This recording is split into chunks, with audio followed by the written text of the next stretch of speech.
ओम शांती. आज 26/1/2023 ची मुरली. आज गोड गोड बाबा आपल्याला सांगतात की मुलांनो, मनबुद्धीनी मलाच आठवण करा आणि अमृत वेळेच्या शांत वेळी बाबांना आठवण करायचे आहे. कारण त्यावेळेला वातावरण, वायुमंडल खूप शांत आणि सात्विक असतं आणि त्यावेळेला वाईट कर्म करणारे सर्व मनुष्य आत्मा झोपलेले असतात. आणि बाबा सांगतात, रात्री मात्र झोपण्याच्या वेळेला सर्व वाईट कर्म करायला मनुष्य सुरुवात करतात. म्हणूनसाठी बाबांनी सांगितलं, आपलं टाइम टेबल व्यवस्थित ठेवा, तर अमृत वेळेमध्ये तुम्हाला सर्व प्राप्ती होईल. म्हणून अमृत वेळा बाबांच्या आठवणीमध्ये प्रेमाने बसायचं आहे. आजची मुरली आहे 26 जानेवारी 2023 ची.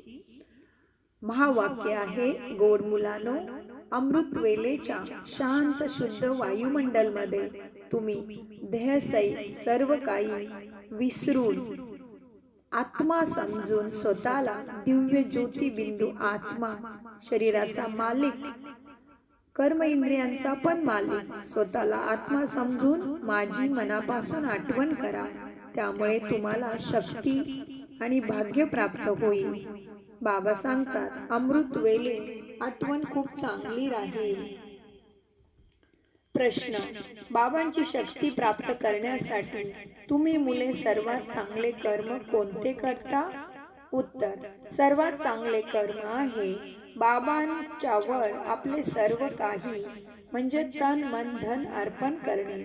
जेव्हा तुम्ही सर्व काही बाबांना अर्पण करता, म्हणजेच मनापासून समजता की हे जे काही मला दिलेलं आहे ते सर्व बाबांनीच दिलेलं आहे, बाबा म्हणतात, तेव्हा बाबा तुम्हाला रिटर्नमध्ये इतकी ताकद देतात ज्याद्वारे तुम्ही पूर्ण विश्वावर सुख शांतीचे अटल राज्याचं भाग्य प्राप्त करता. दुसरा प्रश्न आहे, बाबांनी कोणती सेवा मुलांना शिकविली आहे जे दुसरा कोणी मनुष्य तुम्हाला शिकवू शकत नाही? उत्तर: रूहानी सेवा म्हणजे आत्मिक सेवा, मनबुद्धीद्वारे सेवा.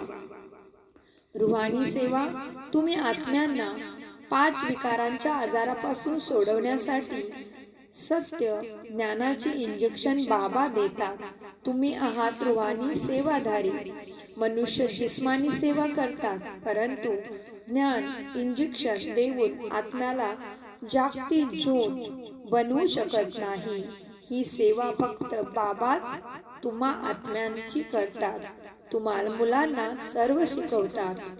ओम शांती. भगवान वाच, हे तर समजविले गेले आहे ना. मनुष्याला भगवान कधीही म्हणू शकत नाही. ही आहे मनुष्य सृष्टी आणि ब्रह्मा विष्णू शंकर आहेत सूक्ष्म वतनमध्ये देवता. शिवबाबा आहेत आत्म्यांचे अविनाशी पिता. विनाशी शरीराचे पिता तर विनाशी आहेत ना, ते पण तुमच्यासारखे शरीरच आहेत. हे तर बाबांना सर्वजण जाणत नाहीत, परंतु शरीराच्या पित्याला तर सर्वजण जाणतात ना, की त्यांचं सुद्धा शरीर आहे, विनाशी आहे. तर आत्म्याचे पिता कोण आहेत? बाबाच आहेत. आत्मा जाणते परमधाम मध्ये बाबा राहतात. आता तुम्हा मुलांना देह अभिमानी कोणी बनविले? शरीराच्या भानामध्ये काम क्रोध ईर्ष्या द्वेष मध्ये कोणी आणले? देह रचणाऱ्या आता देही अभिमानी कोण बनवित आहे? आत्मा अभिमानी म्हणजे देही अभिमानी कोण तुम्हाला बनविते? जो आत्म्याचा अविनाशी पिता आहे.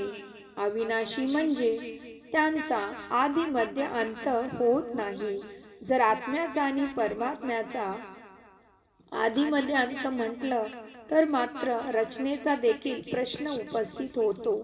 त्यांना म्हटले जाते बाबांना अविनाशी आत्मा. आणि बाबा तुम्हाला शिकवतात तुम्ही अविनाशी आत्मा आहे, म्हणजे आत्मा शरीर बदलते परंतु आत्मा मरत नाही. तसेच परमात्मा सुद्धा अविनाशी आहे. आत्म्याचे नाव आत्माच असणार ना. बरोबर, आत्मा स्वतःला जाणते की आम्ही या शरीरामध्ये आत्मा आहोत. माझ्या आत्म्याला दुःखी करू नका म्हणतात ना. आणि काय म्हणतात, मी पापात्मा आहे म्हणून म्हणतात मी पापी, खलकामी, कपटी. म्हणजेच आत्माच संस्कार घेऊन जाते. ही आत्मा म्हणते की स्वर्गामध्ये कधीही हे असे अक्षर कोणी उच्चारत नाही.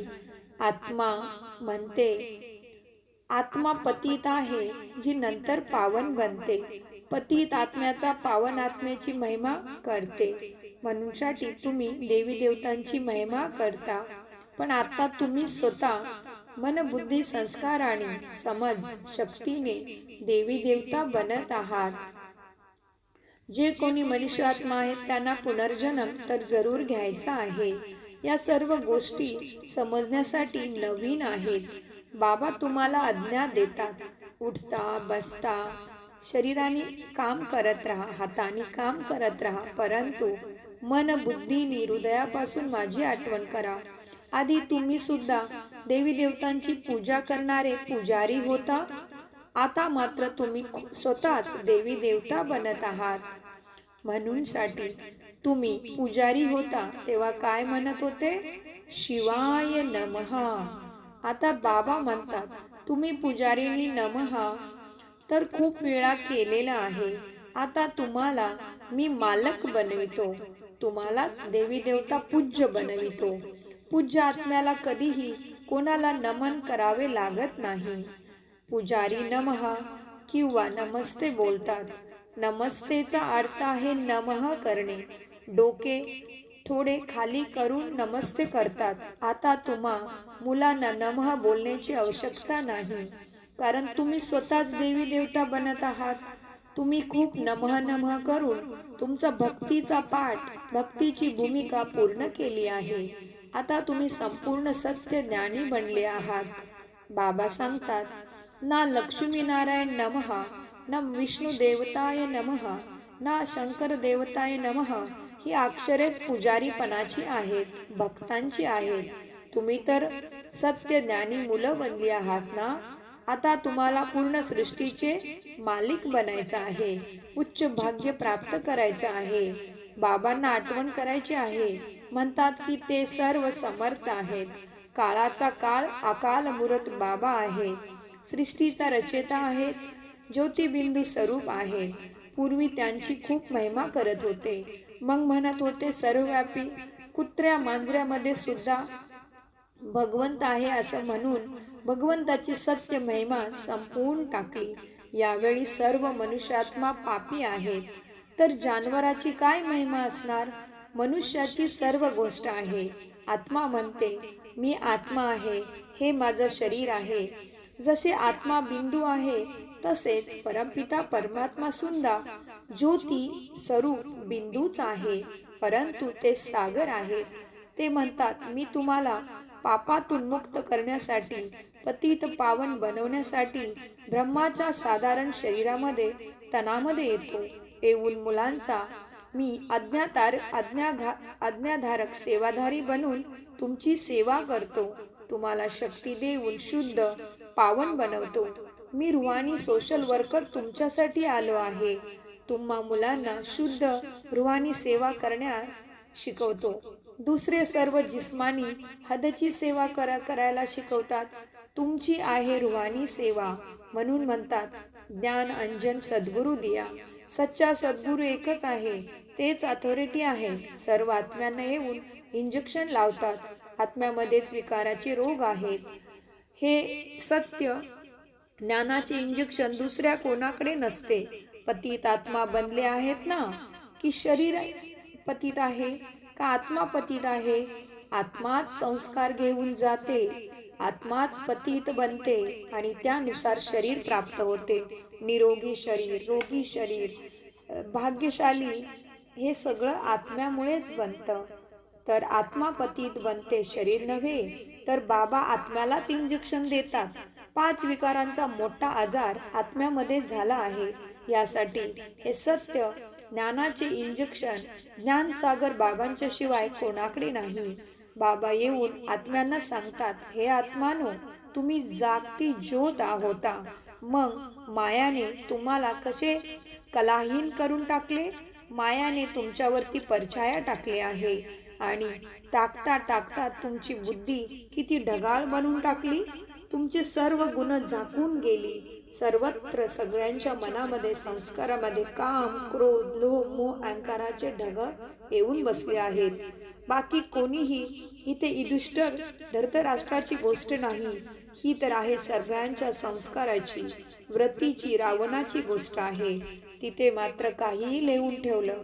महाभारत, युधिष्ठिर हे सगळं काही काल्पनिक आहे. सत्य आहे. आत्म्यामध्ये वाईट संस्कार येतात तेव्हाच सर्व महाभारत सुरू होते, दुःख सुरू होते. बाबा म्हणतात, मी येतोच अगदी साधारण रीतीने. मला कोणी विरळाच अतिशय कमी मनुष्य मला ओळखू शकतात.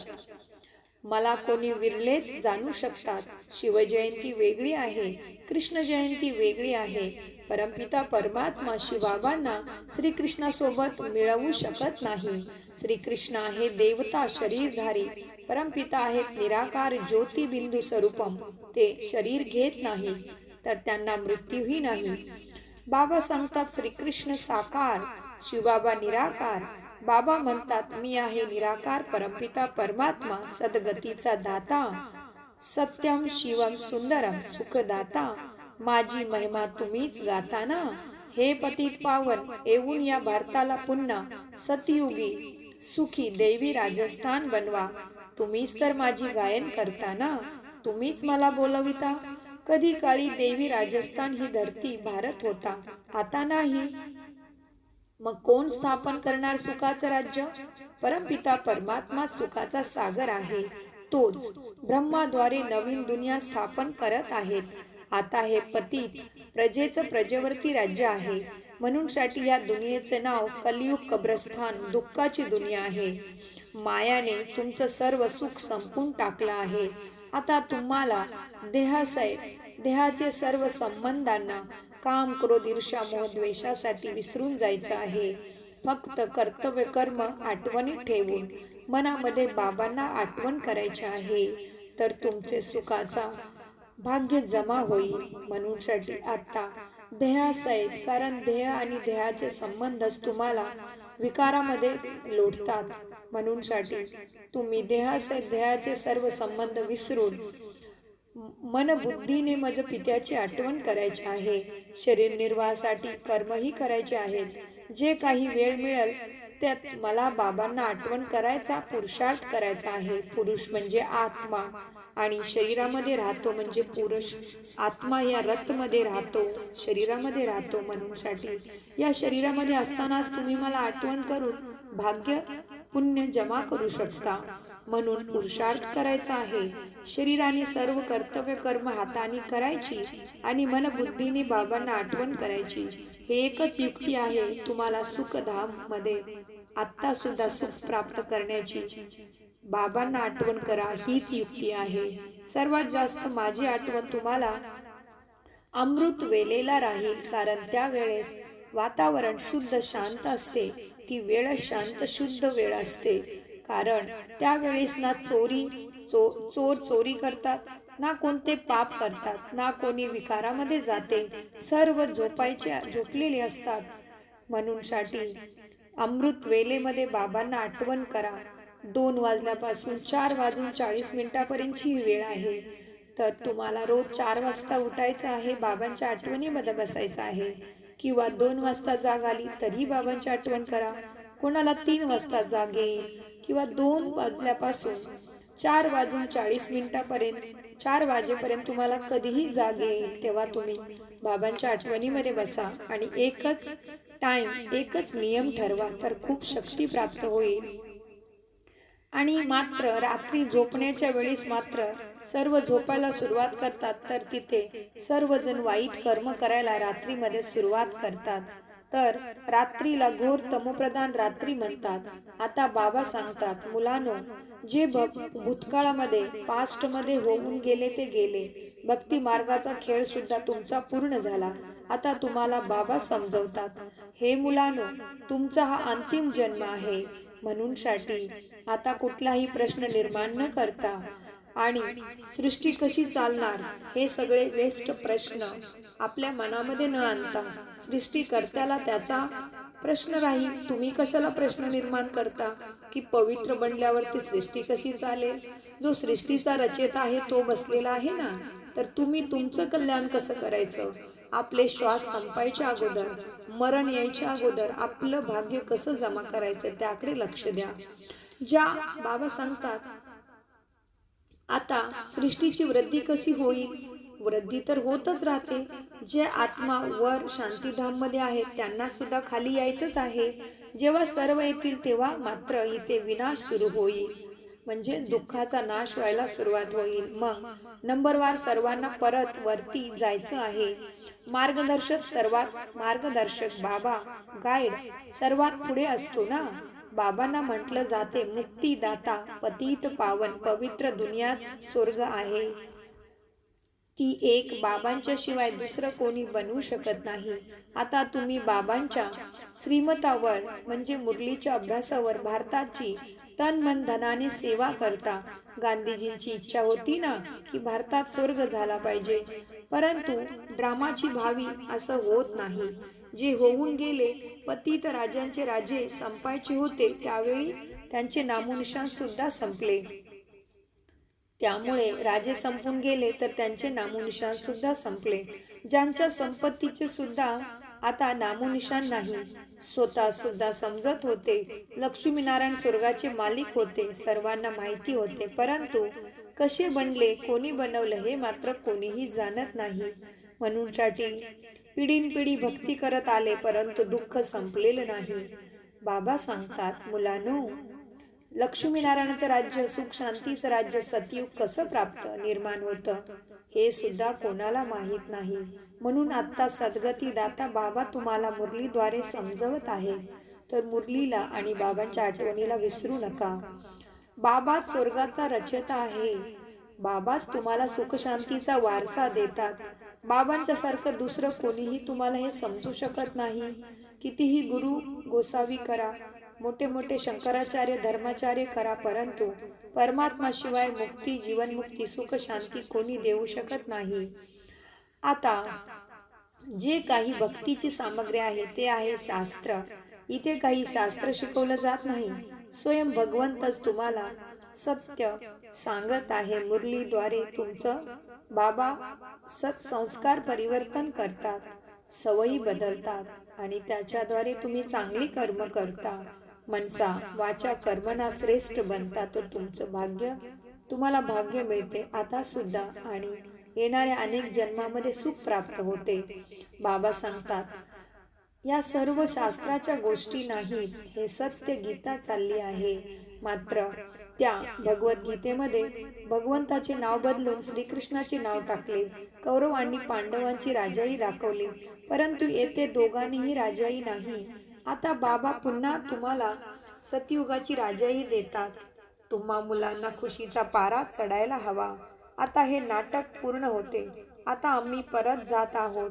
आम्ही स्वीट होममध्ये राहणार आहोत. ते लोक म्हणतात अमका पार निर्वाण झाला किंवा ज्योती ज्योतमध्ये विलीन झाला किंवा मोक्ष मिळाले. भारतवासियांना स्वर्ग गोड वाटते. ते म्हणतात की स्वर्गात गेले. बाबा समजवतात, मुलांनो, आत्म्याला जन्म घ्यावाच लागतो, शरीर घ्यावंच लागते. आत्मा कधी शरीर नाही घेत असं होणार नाही. म्हणूनसाठी मोक्ष कोणालाही मिळत नाही. सर्वांची सद्गती दाता बाबाच आहेत. साधू संत म्हणतात मोक्ष प्राप्त करायचा आहे, मोक्ष मिळत नाही. तुम्हाला धर्तीवरती कधी ना कधी यावंच लागतं. बाबा सांगतात, जे जरूर सर्वांना सुख देणारे बाबाच आहेत.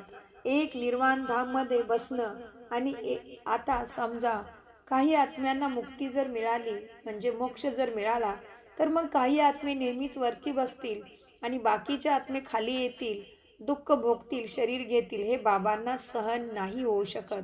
बाबा स्वतःच रहेमचा सागर आहे, प्रेमाचा स्नेहाचा सागर आहे. त्याच्यामुळे सर्व आत्म्यांना जन्म मरणच्या चक्रामध्ये यावेच लागते. फक्त आत्ता जो पुण्यकर्म करेल, बाबांचं श्रीमद मुरलीच्या नुसार आपलं मन वचन कर्म बनवेल तो मात्र देवता सुख शांतीच्या दुनियेमध्ये जन्माला येईल.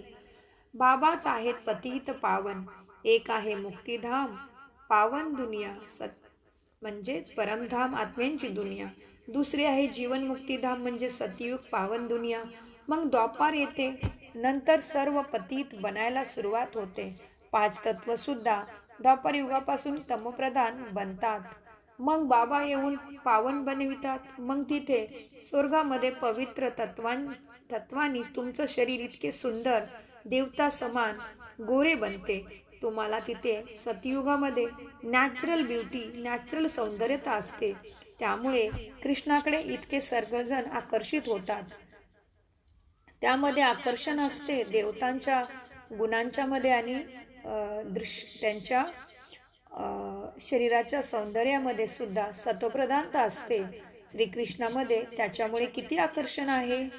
नावच आहे स्वर्ग, तर मग काय, परमात्म्याची महिमा खूप करता तुम्ही भक्तीमध्ये. परमात्म्यालाच म्हणता अकाल मूर्त अजोनी अजन्मा एक निराकार ज्योतिबिंदू स्वरूपम सत्यम शिवम सुंदरम पापकटेश्वर महाकालेश्वर. हे सगळी महिमा तुम्ही किती करता बाबांची. मग नंतर त्यांना ठिक्कर भित्तर मध्ये दगडामध्ये ठोकून दिले आहे. बाबांना कोणीही जाणत नाही. योग्यरित्या बाबांना न जाणल्यामुळे परत बाबांचे शिवलिंग बनवून त्याची पूजा करत बसले आहेत. म्हणजेच तो कधीतरी येऊन तुम्हाला सद्गती देऊन गेला असेल ना. परंतु आता साक्षात भगवान तुमच्या समोर शिकवत आहे, म्हणून तर ही तुम्ही मुरली ऐकत आहात. बाबा सांगतात, मुलांनो, मी जेव्हा येतो तेव्हा तुम्हाला सद्गती देऊनच जातो. जेव्हा मी येणार तेव्हाच तुम्हाला माझा परिचय देणार ना. ज्याप्रमाणे शरीराचा पिता सुद्धा जेव्हा मुले रचतील तेव्हाच त्या पित्याची बायोग्राफी म्हणजे माहिती तुम्हाला माहिती होईल.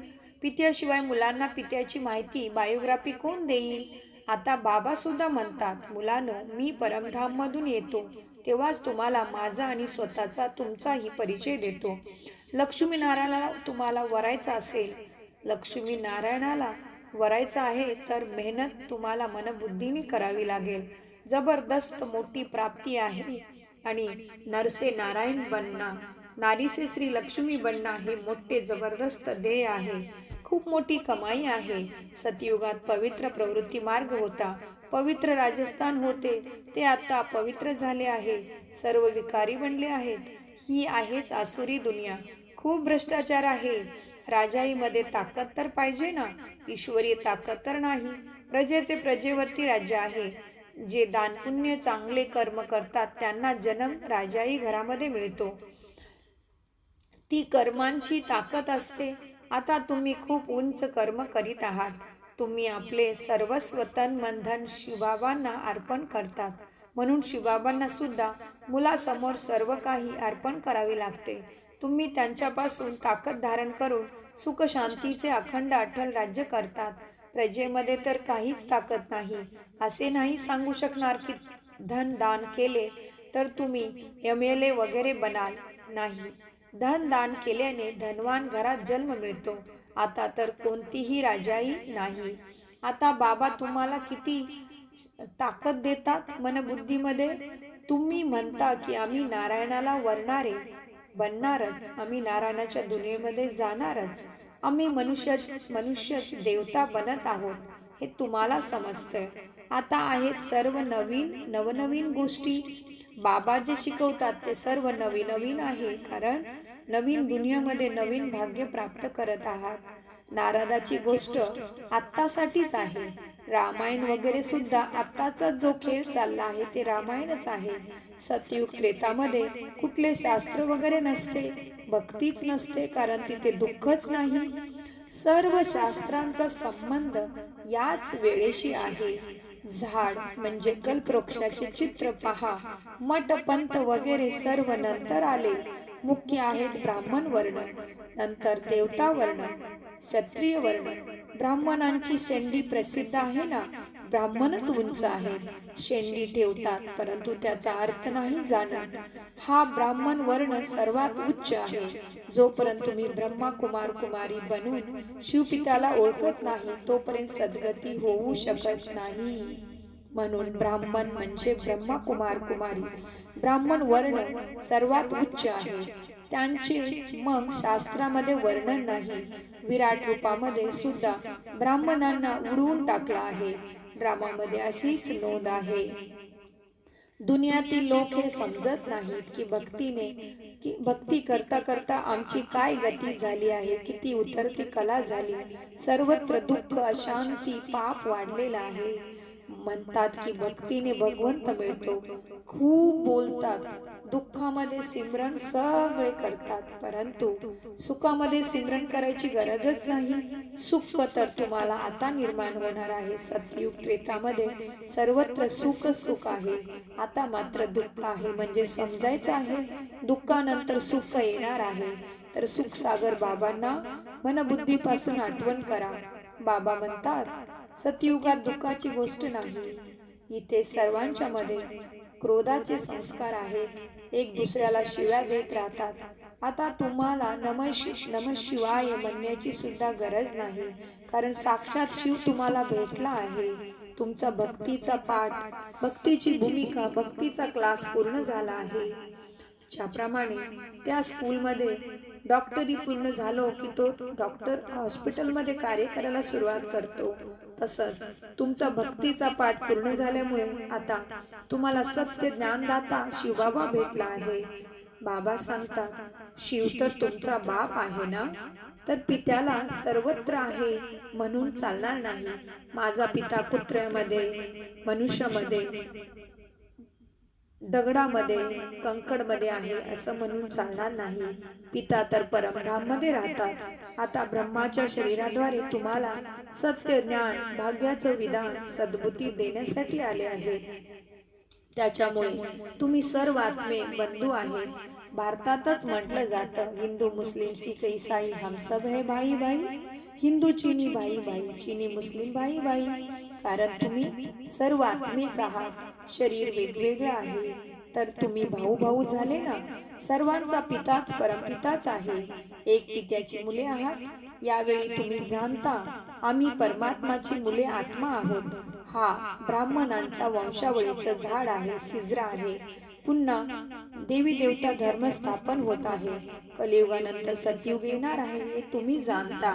या ब्राह्मण धर्मापासून देवी देवता धर्म निघतो. देवी देवता धर्मापासून क्षत्रिय धर्म, क्षत्रियामधून इस्लामी धर्म निघेल. सिजरा झाड आहे ना, मग बुद्धी ख्रिश्चन येतील. हे मनुष्य सृष्टीचं झाड वाढत राहतं.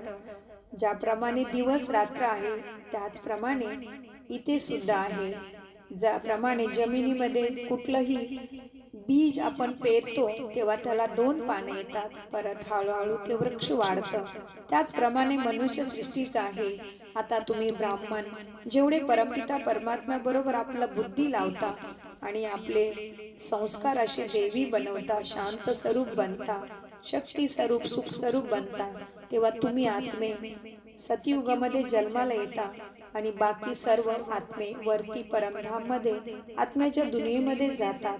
म्हणून सुरुवातीला सुखधाम म्हणजे स्वर्गामध्ये फक्त थोडे देवात्मा असतात. नंतर ते राज्य करतात तेव्हा दुसरे आत्मे परमधाम मध्ये राहतात. हे असं कल्पवृक्षाचं मनुष्य सृष्टीचं झाड आहे. आता तुम्ही जाणता सतयुग त्रेता द्वापार कलियुग कसं चक्र फिरतं. बाबा सांगतात अशी वृद्धी होत राहते. आता हे झाड एवढं मोठं झालं आहे. सर्व आत्मे खाली आले आहेत. हा आहे बेहदचा मनुष्य सृष्टीचा सिजरा. ते आहेत हदचा विस्तार, गोष्ट ज्यांना धारण होऊ शकत नाही. बाबा सांगतात ही सविस्तर गोष्ट आहे. ज्यांना समजत नाही ते मात्र त्यांच्यासाठी बाबा एक सहज युक्ती सांगतात की सोडा. सतयुग त्रेता द्वापार कलियुगामध्ये काय काय होतं, कसं हे मनुष्य सृष्टीचं झाड वाढतं, कोणता धर्म कधी येतो, काय होतं, हे सगळं सोडा. नसेल समजत सोडून टाका, परंतु एक मात्र लक्षात ठेवा, बाबा तुम्हाला सहज युक्ती शिकवतात की मुलांनो, आत्म्याचा पिता परमात्मा शिवबाबा आणि बाबांच्याकडून मिळणारा सुख शांतीचा वारसा तरी लक्षात ठेवा, बाकी गोष्टी सोडा.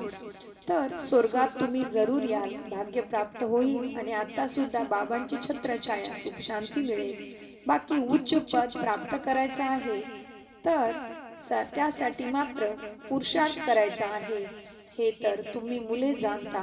शिवबाबा देखील तुम्हाला समजवत आहेत, हे बाबा ब्रह्मा बाबा सुद्धा समजवत आहेत. तेच तुमच्या आमच्या बुद्धीमध्ये आहे. भलं आम्ही शास्त्र वगैरे वाचले आहेत, परंतु महिमा आहे या सर्वामुळे काही भगवंत मिळत नाही. बाबा समजवतात, मुलांनो, भक्तीमध्ये माझं गायन करतात, परंतु त्याच्यामुळे मी मात्र कुणाला मिळत नाही. या सत्य ज्ञानानेच मी तुम्हाला प्राप्त होतो. अच्छा, अशा गोड गोड मुलांनो, शिवबाबांना आणि मिळणाऱ्या सुखशांतीच्या वारसाला आठवण करत राहा. बाबा तुम्ही खूप गोड आहात, कमाल आहे तुमची. अशी बाबांची महिमा करत बाबांच्या बरोबर गप्पा मारत राहा. मनामध्ये हाताने काम करा, मनबुद्धीने बाबांशी बोला. बाबा मी किती भाग्यशाली आहे, इतक्या गर्दीमधून तुम्ही मला भेटले आहात. इतक्या गर्दीमधून, इतक्या मुंगीसारख्या मनुष्याच्या गर्दीमधून तुम्ही मला देवपद देण्यासाठी निवडला आहे. मला तुम्ही भाग्यशाली बनवत आहात. मीच तुमचं लाडकं मूल आहे. माझ्यामध्ये तुम्ही सर्व दैवी गुण भरत आहात. बाबा तुम्ही किती ज्ञानाचे सागर आणि सुखाचे सागर आहात. बाबा तुम्ही कमाल केली. बाबा तुम्ही किती गोड आहात आणि किती निस्वार्थ सेवादारी आहात. बाबा तुम्ही माझ्यासाठी या धर्तीवरती आले. असे बाबांशी गप्पा मारणं म्हणजेच योग आहे. बाबांशी संबंध जोडायचा आहे. मनामधून बाबांशी बोलत राहणं, मनामध्ये बाबांच्या मुरलीचे वाक्य आठवण करत राहणं म्हणजेच बाबांशी योग लावून ताकद प्राप्त करणं, भाग्य प्राप्त करणं असं आहे. म्हणून बाबा सांगतात, मुलांनो, दुनियामधल्या व्यर्थ गोष्टींना मनबुद्धीमध्ये थारा देऊ नका. त्याच्यामुळे तुमचा वेळ संपणार, श्वास संपणार, आत्मा पुण्यवान नाही बनणार. म्हणून जेवढ्या गोष्टी गरजेच्या आहेत तेवढ्याच गोष्टीवरती विचार करा. बाकीच्या भूतकाळातल्या गोष्टी, अमुक तमुकच्या गोष्टी, दुनियाच्या गोष्टींना बुद्धीमध्ये थारा देऊ नका. त्याच्यावरती विचार करण्यात वेळ वाया घालवू नका. बाबा तुम्हाला सांगतात, गोड मुलांनो, आता बाबांशी गप्पा मारा. सांगा, बाबा तुम्ही किती गोड आहात. मला तुम्ही देवतापद देत आहात. मला तुम्ही भाग्यवान बनवत आहात. कमाल आहे तुमची बाबा. अशी बाबांची महिमा करत राहायचं आहे. तर तुम्हा मुलांना ईश्वरी लॉटरी मिळाली आहे. आता मेहनत तुम्हाला बाबांच्या आठवणीची करायची आहे. हे सत्य, ज्ञान आणि योगाची मेहनत तुम्हाला करायची आहे. यामध्ये जबरदस्त बक्षीस आणि भाग्य तुम्हाला मिळणार आहे. तर पुरुषार्थ करायलाच पाहिजे. अच्छा, गोड गोड खूप वर्षानंतर भेटलेल्या मुलांच्या प्रती मात पिता बापदादांची प्रेमपूर्वक आठवण आणि शुभ प्रभात. आत्मिक पित्यांचा आत्मिक मुलांना नमस्ते.